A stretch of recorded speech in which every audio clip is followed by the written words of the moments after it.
এনেকুৱা এটা অনুমান হৈছে যেন চৰকাৰে কিবাকে গা এৰা দি দুখীবোৰক বচাব কৈছে। এটা ভাৱ হৈছে যে চৰকাৰে জুবিন গাৰ্গক ন্যায় নিদিয়ে, কোনোপধ্যেই নিদিয়ে। আৰু হিমন্ত বিশ্ব শৰ্মাৰ এটা বেমাৰ আগৰ পৰাই আছে। তেওঁ ভাবে যে তেওঁৱেই পৃথিৱীৰ সকলো বুজি পায় আৰু পৃথিৱীৰ বাকী চব মানুহ বুৰ্বক। কিন্তু বোধ হয় মোৰ এটা ভাৱ, জুবিন গাৰ্গৰ মৃত্যুৰ পিছত অসমবাসীৰ প্ৰতি তেওঁ যিটো ভাবি আছে যে হাম যো বোলেংগে ওহি হোগা বাকী চব গাতে হে, এই ভাৱটো বোধহয় পৰিহাৰ কৰি তেওঁ অলপ দেৱালৰ লিখন পঢ়াটো ভাল। জনতাৰ প্ৰাণৰ শিল্পী জুবিন গাৰ্গক ন্যায় প্ৰদানৰ নামত বিজেপিয়ে উলিওৱা সমতলক লৈ তীব্ৰ বিষোদগাৰ প্ৰকাশ কৰিছে বিধায়ক চেয়াৰমেন আলীয়ে। বৰপেটাৰ লুইতপৰীয়া মহাবিদ্যালয়ত অনুষ্ঠিত এখন সভাত অংশগ্ৰহণ কৰি তেওঁ কয়, বিজেপি চৰকাৰে কোনোপধ্যে ন্যায় নিদিয়ে জুবিন গাৰ্গক। কেন্দ্ৰ আৰু ৰাজ্যত বিজেপি চৰকাৰ থকাৰ পিছতো জুবিন গাৰ্গক ন্যায় প্ৰদানৰ নামত বিজেপি সমতল উলিয়াই অসমৰ ৰাইজক বুৰ্বক সজাব খুজিছে।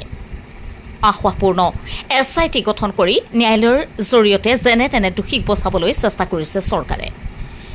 SITৰ প্ৰতিবেদন ন্যায়ালয়ত কিমান দূৰ যুক্তিসংগত হ'ব সেয়া সন্দেহজনক বুলিও কয় বিধায়ক চেয়াৰমেন আলীয়ে। মুঠৰ ওপৰত বিজেপি চৰকাৰে যে জুবিন গাৰ্গক ন্যায় নিদিয়ে সেয়া নিশ্চিত। News desk report MT news. চাওক, এইবোৰ তেওঁলোকৰ ভিষুভাৱনা। এতিয়া কেন্দ্ৰত বিজেপিৰ চৰকাৰ, ৰাজ্যত বিজেপি চৰকাৰ আৰু বিজেপি দলে ধৰ্ণা উলিয়াইছে। তাৰমানে কাৰ বিৰুদ্ধে উলিয়াইছে? হিমন্ত বিশ্ব শৰ্মাৰ বিৰুদ্ধে উলিয়াইছে বা মোদীৰ বিৰুদ্ধে উলিয়াইছে। এই গোটেই ভিষুভাৱনা আমি লক্ষ্য কৰি আছোঁ। আমাৰ অসমৰ 3.5 কোটি মানুহৰ হৃদস্পন্দন জুবিন দাৰ মৃত্যুৰ পিছৰ পৰাই আমি লক্ষ্য কৰি আহিছোঁ। প্ৰথম কথা হ'ল, এনেকুৱা এটা অনুমান হৈছে যেন চৰকাৰে কিবাকে গা এৰা দি দুখীবোৰক বচাব কৈছে। আজি চাওক, আপোনাৰ যিটো SIT গঠন কৰাৰ কথা কৈছে, এই SIT গঠনটো বহুত আশা আছে। এইটো হোম ডিপাৰ্টমেণ্টৰ পৰা SIT গঠনৰ নটিফিকেশ্যন হ'ব লাগিছিলে।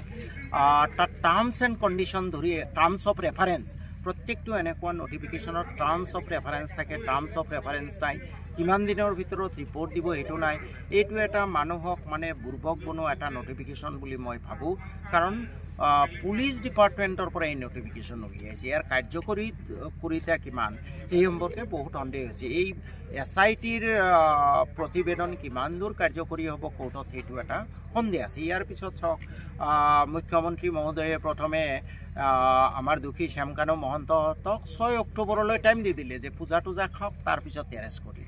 কিবা নাভূত নাশ্ৰুত ঘটনা নে? ক'ৰবাত আছে নে আছামীক ধৰিবলৈ বোলে পূজাটো খাই লওক, তাৰপিছত চাওক তেওঁ ক'বলৈ আৰম্ভ কৰিলে নাই ছিংগাপুৰ যাব নোৱাৰে, ছিংগাপুৰ যাব নোৱাৰে। আৰে ভাই, ইণ্টাৰপল কিহৰ কাৰণে আছে? তুমি ভাৰত চৰকাৰক কিয় প্ৰেছাৰ দিয়া নাই? আগতে কয় ছিংগাপুৰ যাব নোৱাৰি, এতিয়া কেনেকৈ গ'ল? গতিকে মোৰ এটা ভাৱ হৈছে যে এই চৰকাৰে জুবিন গাৰ্গক ন্যায় নিদিয়ে, কোনোপধ্যেই নিদিয়ে। আৰু হিমন্ত বিশ্ব শৰ্মাৰ এটা বেমাৰ আগৰ পৰাই আছে। তেওঁ ভাবে যে তেওঁৱেই পৃথিৱীৰ সকলো বুজি পায় আৰু পৃথিৱীৰ বাকী চব মানুহ বুৰ্বক। কিন্তু বোধ হয় মোৰ এটা ভাৱ, জুবিন গাৰ্গৰ মৃত্যুৰ পিছত অসমবাসীৰ প্ৰতি তেওঁ যিটো ভাবি আছে যে হাম যো বোলেংগে ওহি হোগা বাকী চব গাতে হে, এই ভাৱটো বোধহয় পৰিহাৰ কৰি তেওঁ অলপ দেৱালৰ লিখন পঢ়াটো ভাল।